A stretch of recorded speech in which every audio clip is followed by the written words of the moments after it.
TV ဖွင့်လိုက်တာအတန်ကတော့ထွက်တယ်ဒါပေမဲ့ screen ကမမြင်ရဘူးဆိုရင်ဒါ90%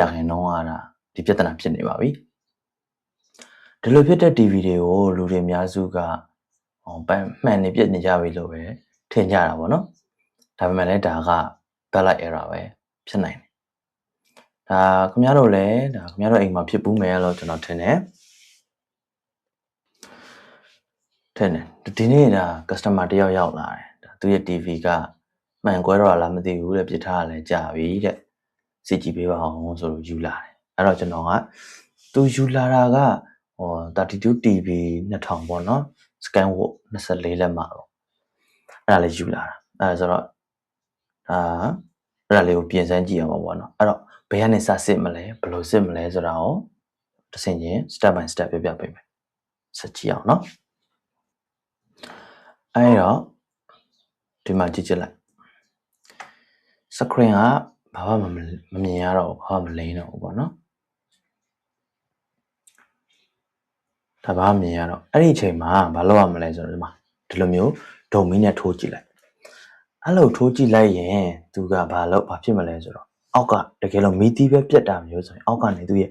TV စဖွင့်ဝင်ခြင်း Skyward ဆို Skyward logo 81ဆို81 logo သူ brand ရဲ့ TV brand ရဲ့ logo တွေကိုမြင်ရတယ်ပေါ့နော်အဲ့တော့ဒီလိုအခြေအနေမှာ check လုပ်ရမယ့်အခြေအနေ၃ခုရှိတယ်ပထမတစ်ခုက power supply okay သလားဒုတိယတစ်ခုကmain motherboard okay သလားတတိယတစ်ခုက backlight strip ပြတ်လားပေါ့နော်ဒါအခုဒီ case မှာဆိုရင်ဒါ backlight strip ဖြစ်တာပေါ့နော်တကယ်လို့ဒီကျွန်တော်ကပြောတဲ့၃ချက်ပေါ့နော်၃ချက်မှာ motherboard ရဲ့ power supply ရဲ့ backlight strip ဒီ၃ခုလုံးအကုန်ကောင်းတယ်ဟဲ့ဆိုရင်တော့ TV ရဲ့မှန်ကိုသွားမှာပေါ့နော်နောက်ဆုံးအချက်ဒီချက်ကဒါဒီဟာ TV တစ်လုံးဆိုရင်ဒီ၄ခုထဲကနေပြေးမထွက်ဘူးပေါ့နော်ဟုတ်ပြီဒီအခုဒါဒီ TV မှာ backlight strip ဖြစ်တယ် backlight strip ဖြစ်တော့သေချာရလေအောင်အပြင်ကနေကျွန်တော်တို့ multimeter လေးနဲ့တစ်ချက်စစ်တိုင်းကြည့်ရမှာပေါ့နော်ဒီမှာတစ်ချက်တိုင်းကြည့်မယ်တိုင်းပြမယ်ဘယ်လောက် volt ထွက်လဲပေါ့အဲ့မှာဒီကောင်ကဒီမှာပြစ်တာအပြင်ကနေသိရတယ်ဆိုတော့အဲ့ဒါ volt 100 volt ကြီးထွက်နေတယ်100 volt ကြီးထွက်နေတယ်ဆိုတဲ့စာဒါသိချပြီဘာဖြစ်လို့လဲဆိုတော့ဒီကောင်တွေကတစ်ချက်ကြည့်နော်ခဏလေးနော်ဒီကောင်လေးကိုဒီကောင်တွေကဘာဖြစ်လို့100 volt ထွက်နေတာလဲဆိုတော့သူတို့ကမီးတီးတွေကဥပမာဒီထဲမှာ24လက်မှဆိုရင်6 volt 5လုံးနဲ့ဒါမှမဟုတ်ရင်3 volt 5လုံးနဲ့3 volt 6လုံးနဲ့အဲ့တော့တစ်ချောင်းပုံမှာသူက18 volt ညားလိုက်ရင်36 volt အဲ့လောက်ပဲရှိမှာအဲ့တော့ဒါဆိုရင်36 volt နှစ်တန်းဆိုရင်ပဲ80ကျော်ထွက်မယ်ဒါမှမဟုတ်ရင်တော့နောက်18 volt ဆိုရင်နှစ်တန်းပေါင်းဆို36 volt ဒီလောက်ပဲထွက်မှာအဲ့ဒါကိုတော့ဒီမှာတိုင်းတော့ volt 100ကျော်ထွက်နေပြီဗျာနော်100ကျော်ထွက်နေပြီအဲ့တော့ဒီမှာ volt တွေကိုသူ့ရဲ့ကောင်မောင်းပေးသလားဒီကောင်ဒီမှာ volt 20ကျော်လေးပဲမောင်းပေးတာတော့တွေ့ရမလားမြင်ရတယ်မလားဒီမှာ20ကျော်လေးပဲမောင်းပေးတာဒါဆိုတော့သိချပြီဒါ backlight strip ပြတ်တာပဲအဲ့တော့ကျွန်တော်တို့ကဒီ backlight strip ပြတ်တာ backlight ပြတ်တာသိချပြီဟဲ့ဆိုရင်အဓိကကတော့ဒီ TV ကိုယ်တိုင်ပြင်တာပဲဖြစ်ဖြစ်ဘယ်လိုပြောမလဲဒီကိုယ့်ရဲ့ customer ရဲ့ TV ကိုပြင်တာပဲဖြစ်ဖြစ်ပေါ့နော်အဓိကတော့မှန်ပဲပြင်စားရှိတဲ့သူပြင်နေကြလူကတော့ဒါတော့ပြင်စားရှိတဲ့ပြင်နေကြလူတောင်မှမှန်ကွဲတတ်တယ်အကြီးလက်မကြီးတွေဟဲ့ဆိုရင်လေလက်မသေးကတော့နည်းနည်းထိမ့်တာသေးတယ်သူသေးတော့ခါကြရင်တစ်ဖက်ထဲမှရင်ကွဲလွယ်တာတွေကနည်းတယ်ပေါ့နော်ဒါပေမဲ့ဒီကောင်ဆိုရင်တော့ဒီကောင်24ရက်တာတက်တာသေးတယ်ပြောလက်မအကြီးတွေဆိုရင်ကွဲလွယ်တယ်ကိုယ်တိုင်ပြင်ရတာပဲဖြစ်ဖြစ်ကို customer ရဲ့ဟာကိုပြင်ပေးတာပဲဖြစ်ဖြစ်မှန်ကတော့အဓိကသတိထားပါတော့မှန်ပြီးသွားရင်ကျန်တာအကုန်စားထုတ်လို့ရတယ်ဗျမှန်ကဈေးကြီးဆုံးလို့နေတော့တာအဲ့တော့ဒါအခုကမှန်ကိုချုပ်ပြထားတဲ့ဟာလေးဒါလေးနဲ့နည်းနည်းကြော်လိုက်မယ်ကြားလိုက်မယ်နော်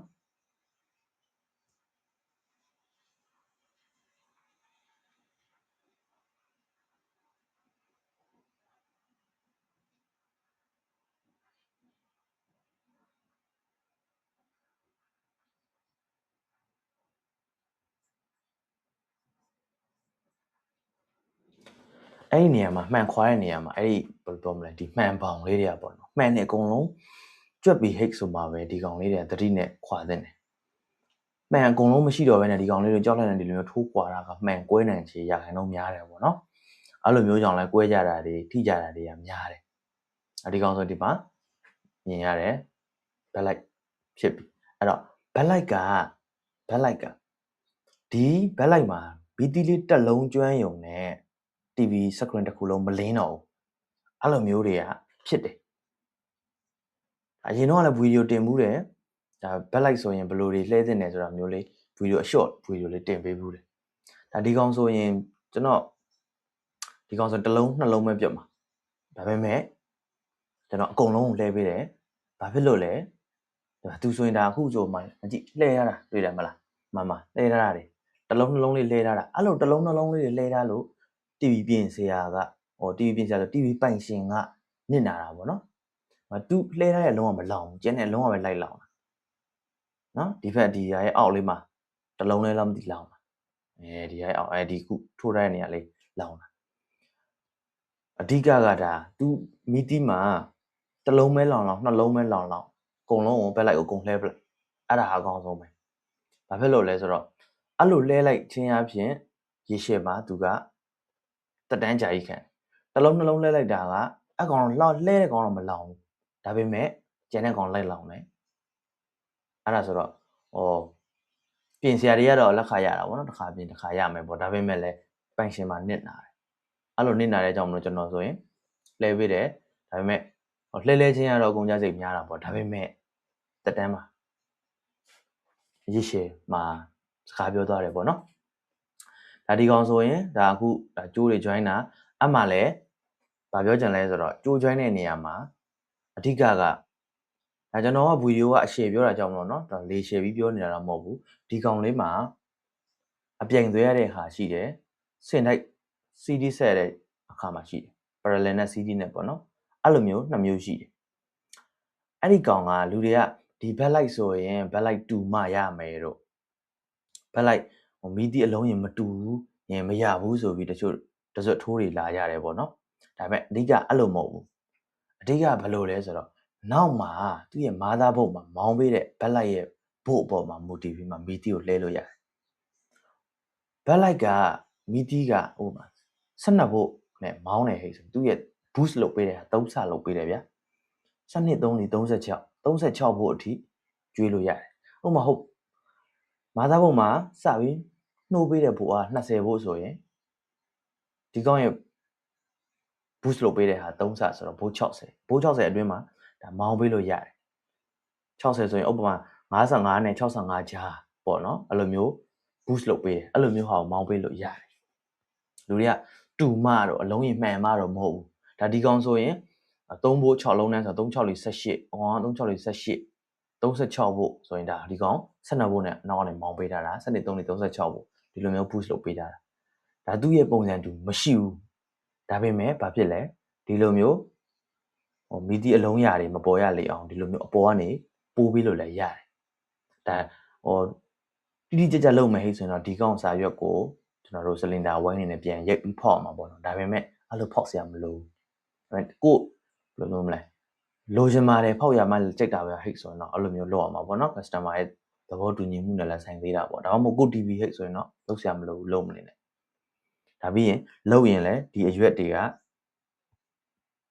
မီတီလှည့်ရတဲ့ပုံမူတည်ပြီးရင်နောက်ပိုင်းကျရင်တရွက်လုံးအသေးလှည့်ရတော့အခါကျရင်ပို့ပြီးကုန်ကြစိတ်ပုံများတယ်ဒါဆိုရင်ဒါတက်တဲ့အပိုင်းနားလဲသွားပြီပေါ့နော်အဲ့ဒီမှာကျွန်တော်တို့ကဒီမီတီတွေမှာဘာဖြစ်လို့အညံ့နဲ့ဘာဖြစ်လို့အကောင်းတယ်လဲဆိုတော့တော်တော်ပြောသလိုရေရှည်မှာကွာသွားတယ်အရင်အဟောင်းလုံးကဆိုရင်မီတီကကျန်တဲ့အလုံးကနေကျွမ်းလွယ်တာတော့ဒီတစ်လုံးမကောင်းဝင်မယ်လေနောက်တစ်လုံးကမကောင်းတာတော့ဆိုတာမျိုးဖြစ်တတ်တယ်အဲ့တော့မီတီတကယ်လှည့်တဲ့အခါမှာလည်းဒီကောင်းတဲ့မီတီကိုလှည့်ပါဒါပြီးရင်ဒီကားပေါ်မှာပေါ့နော်ကားပေါ်မှာပဲဖြစ်ဖြစ်ဒီတင်တဲ့နေတင်ခဲ့တဲ့နေရာတွေမှာဒီကောင်တွေအဖြောင်မရနည်းနည်းလေးကွေးလို့တော့မရဘူးကွေးတာနဲ့ဒီအောက်ကကြေးပြားလေးတွေကလိပ်ပြီးဟသွားတော့အဲ့ဒီနေရာမှာကိုပဲသုံးရင်မီတီကကျွမ်းလွယ်တာတော့ဘာလို့လဲမခံနိုင်တော့ဘူးပေါ့နော်ဒါကြောင့်မလို့ဒီသွေးကစကားပြောတာဒါအခု ဒါကျွန်တော်မောင်းထားပြီရသွားပြီဒါမီဒီလေးရှင်းရှင်းပြောမယ်ဆိုဒါလေးကမီဒီလေးတစ်လုံးပဲကျွမ်းတာတစ်လုံးပဲကျွမ်းမိမယ်လေပေါ့နော်မီဒီလေးတစ်လုံးပဲကျွမ်းယုံမဲနဲ့ဒီလိုမျိုးပြတ်သွားတာပေါ့နော်ဒါအခုဆိုရင်ပြန်ကောင်းသွားပြီဒီလိုမျိုးပြင်လို့ရတယ်ပေါ့နော်အဲ့တော့မီဒီတွေမကျွမ်းရလေအောင်ကျွန်တော်တို့ကဘယ်လိုမျိုးကာကွယ်ရမလဲဆိုတာလဲဒီဗီဒီယိုအဆုံးသတ်အနေနဲ့ပြောပြပေးမယ်အဓိကကတော့သူတို့ remove နဲ့ပေါ့နော် brightness full မထားတာပေါ့နော်တကယ်တော့မီဒီရဲ့အလင်းရောင်ကိုမီဒီရဲ့အလင်းရောင်အပြည့်အဝရအောင် brightness ကို full ထားပေးတာကမီဒီရဲ့ခံနိုင်ရည်ကိုပိုပြီးကောင်းစေတယ်ဒါပြီးဒုတိယတစ်ချက်ကလျှက်စစ်မီအကောင်ကလည်းကျွန်တော်တို့ Boris stabilizer ပေါ့ခေါ်တာပေါ့နော်မီအားတည်ငြိမ်မှုပေါ့မီအားတက်လိုက်ကျလိုက်တက်လိုက်ကျလိုက်ဆိုရင်ဒီမီဒီတွေကဖွင့်ရလိုက်